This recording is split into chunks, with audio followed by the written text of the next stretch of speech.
ఓకేనా?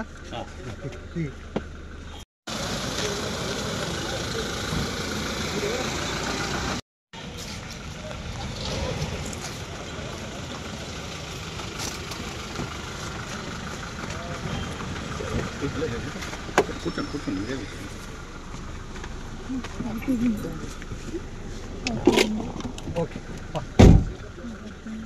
ఓకేనా?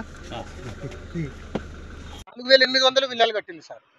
ఈ పక్కన వచ్చిన ల్యాండ్ అంతా ఎక్కడదమ్మా అసలు నీకు? నువ్వు రోడ్లకి తీస్తే మనకి రావాలి కదా అంటే నాకు వేరే కమిట్మెంట్ ఉందండి ఊరోళ్ళతోని.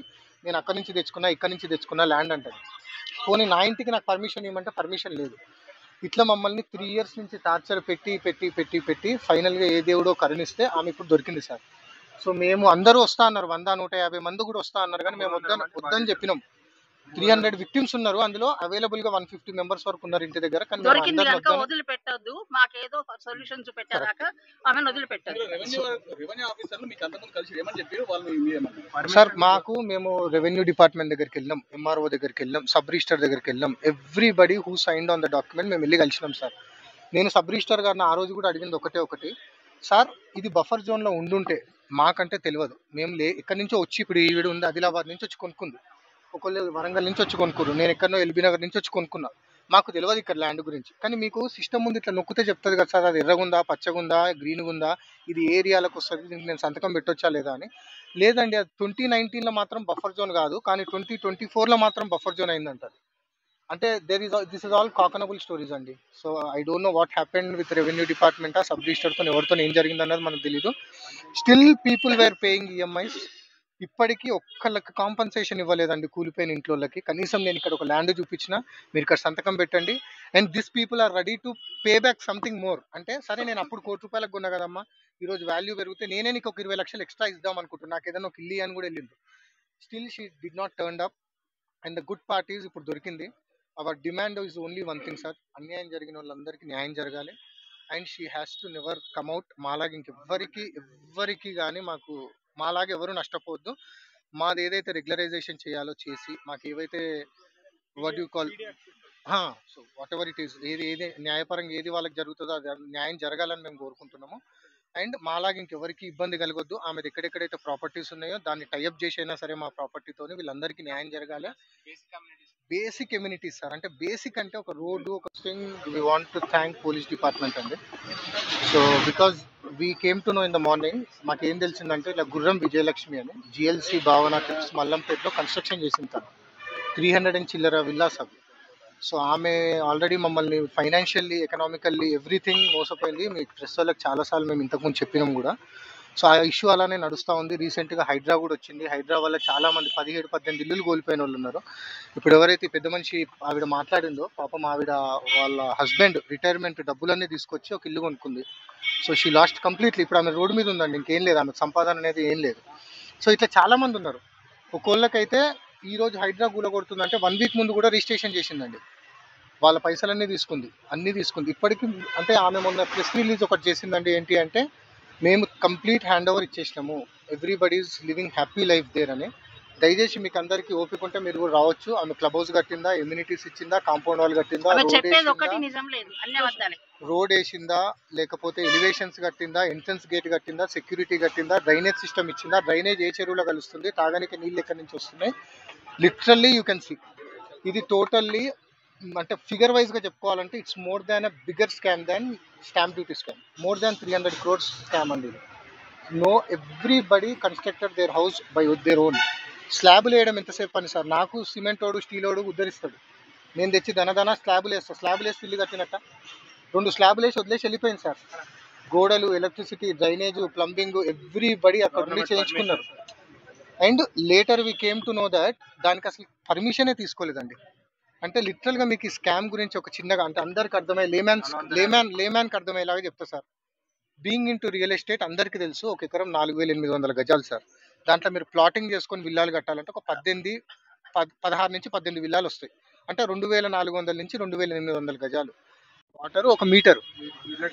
టిల్ 170 పీపుల్ అందులో సోలార్ మీద బతుకుతున్నారండి. మీరు వస్తే ప్రతి ఇంటి పైన సోలార్ చూపిస్తా, ఎవ్వరికి మీటర్ లేదు. అండ్ మా డ్రైనేజ్ ప్రాపర్ చెరువులకు వెళ్తుంది, పక్కనే కత్వా చెరువు అని ఉంది, అందులో కలుస్తుంది. అందరిపైన సార్, ఇట్స్ ఎ కంప్లీట్, ఇది సిస్టమ్ తాలూకా ఇష్యూ. ఇది మా ఇష్యూ కాదు, మేము కొనుక్కున్న వాళ్ళం సార్. ఇప్పుడు మేము కొనుక్కొని ఇల్లు కూలిపోయింది, ఎల్ఐసి వచ్చి లోన్ అడుగుతుంది, ఈఎంఐ కట్టమంటుంది. ఎందుకు కట్టాలి సార్? మా ఇల్లేది, మాకు పేపర్ మీద ఉంటే సరిపోద్దా సార్? ఫిజికల్గా ఇల్లు ఉండాలా వద్దా? మేము ఉండాలంటే మాకు మీటర్ ఏది సార్? ప్రతి 3 నెలలకు ఎలక్ట్రిసిటీ డిపార్ట్మెంట్ వస్తుంది, మా మీద ఎగబడుతుంది. మేము ఏదో దొంగల్ని చూసినట్టు చూస్తుంది. అరే మా ఇంటికి ఒక 50,000 అడుగు, మేము ఇన్ని కోట్ల ఇల్లు అనుకున్న వాళ్ళం 50,000 ఇయ్యమా సార్ మాకు మీటర్ పెడతారంటే? అది మాత్రం ఇయ్యరు సార్. కానీ ప్రతి 3 నెలలకు దొంగల మీద వచ్చినట్టు యాక్ట్ చేసి మీరు థెఫ్ట్ చేస్తున్నారు, మీరు దొంగలు, మీరు ప్రాపర్ ఎవరెవరు ఉన్నారో వాళ్ళంతా గవర్నమెంట్ తాలూకా అందరూ. సో ఇది ఎక్కడ న్యాయం సార్ ఇది? సో మేము చెప్తున్నాము, మాకు ఇవ్వండి, మా ప్రాబ్లం ఏంటిదో చూడండి.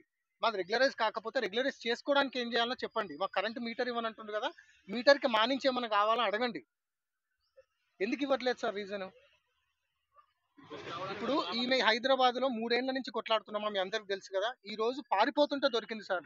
అది మేము పాస్పోర్ట్ పైన వేసినాం కాబట్టి. అది కూడా మేము వేయకపోయి ఉంటే ఆ కేసు ఈరోజు ఆమె దొరికేదా? ఆమె యూఎస్కి వెళ్ళేది, మాకు ఫోన్లు కూడా లిఫ్ట్ చేయకపోయేది, ఎవరికన్నా చెప్తే వాళ్ళతో గలు వీళ్ళతో గలు అని ఎవరైనా ఉంటే కలిసేది. ఇంకా మా లైఫ్ లాంగ్ మొత్తం జీవితకాలం అంతా ఇదే ఉండేది. సో మాకు ఇది దేవుడిచ్చిన ఆప్షన్ గా భావిస్తున్నాము. ఏ జన్మలు చేసుకున్నామో పుణ్యమో కానీ మాకు ఆమె దొరికింది. And we request everybody. చెప్పినాం ఆల్రెడీ, ఎంత పెద్ద స్కామ్ అన్నది చెప్పినాం మనం. మల్లంపేట జేఎల్ఎస్ ఏదైతే విజయలక్ష్మి విల్లాస్ ఉన్నాయో ఆ బాధితులు ఎవరైతున్నారో వాళ్ళ బాధ వర్ణనాతీతం. నిజంగా దేవుడు కూడా అన్ని కష్టాలు లేవు. డబ్బులు పెట్టి మధ్యతరగతి కుటుంబీకులు, ఉద్యోగస్తులు అక్కడ ప్లాట్లు కొనుక్కుంటే అది కట్టడం స్టార్ట్ చేసిన కాంచెలు 2019 నుంచి ఈ రోజు కూడా అక్కడ ప్రజల బాధ వర్ణనాతీతం. కోట్లాది రూపాయలు పెట్టి కొనుక్కొని ఈ రోజు కొందరు ఇల్లు చెరువు ఎఫ్టిఎల్ బఫర్ జోన్ లో ఉన్నాయని హైడ్రా కూల్చివేతల తర్వాత వారికి ఇల్లు లేక ఇంటి ఈఎంఐలు కట్టుకోవాల్సిన పరిస్థితి అక్కడ ప్రజలది. ఈ దుర్మార్గం అంతా చేయడానికి కారణం ఎవరైతున్నారో విజయలక్ష్మి బిల్డర్ అనే ఈవిడ గతంలోనే బాజ్పేయిలో సీతారామవంశ అనే విల్లాసు బంధంకుంట చెరువు ఎఫ్టిఎల్ బఫర్ జోన్ లో కడితే దాదాపు 9 విల్లాలు కూల్చివేసి అక్కడ క్రిమినల్ కేసు నమోదు చేస్తే అక్కడ ప్రజలను మోసం చేసి అక్కడ ప్లాట్లు కొనుక్కున్న వాళ్ళపైన కేసులు నమోదు చేయించిన ఘన చరిత్ర ఈ విజయలక్ష్మిది.